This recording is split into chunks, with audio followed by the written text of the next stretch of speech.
Blackpink তারকা রোজে, যার কণ্ঠ মুগ্ধ করেছে কোটি কোটি ভক্তকে, এবার নিয়ে আসছেন তার প্রথম একক অ্যালবাম রোজি। আগামী 6 ডিসেম্বর অ্যালবামটি মুক্তি পেতে যাচ্ছে। প্রথম গান এপিটি ইতিমধ্যেই বিশ্বজুড়ে ঝড় তুলেছে। নিউজিল্যান্ডে জন্ম, অস্ট্রেলিয়ায় বেড়ে ওঠা এবং দক্ষিণ কোরিয়ায় এসে ক্যারিয়ার গড়েছেন রোজে।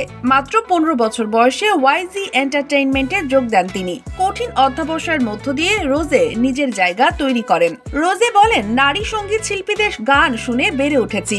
আমারও স্বপ্ন ছিল নিজের একটি অ্যালবাম করার, তবে ভাবিনি যে সেটা একদিন সত্যি হবে। 2016 সালে ব্ল্যাকপিঙ্কে যোগ দেওয়ার পর রোজে তারকা খ্যাতি অর্জন করেন। ব্যান্ডের অন্য সদস্যদের মতো তিনিও একক ক্যারিয়ারে মনোযোগ দিয়েছেন। রোজি অ্যালবামটি সেই যাত্রারই প্রতিফলন। এপিটি গানটি মুক্তির পর রোজে বিলবোর্ড সহ বিভিন্ন তালিকায় জায়গা করে নিয়েছেন। তার ভক্তরা অধীর আগ্রহে অপেক্ষা করছেন 6 ডিসেম্বরের জন্য। রোজে তার প্রথম একক অ্যালবামের মাধ্যমে নিজেকে নতুনভাবে উপস্থাপন করছেন। Sheikh Masuma, daily our Bangladesh.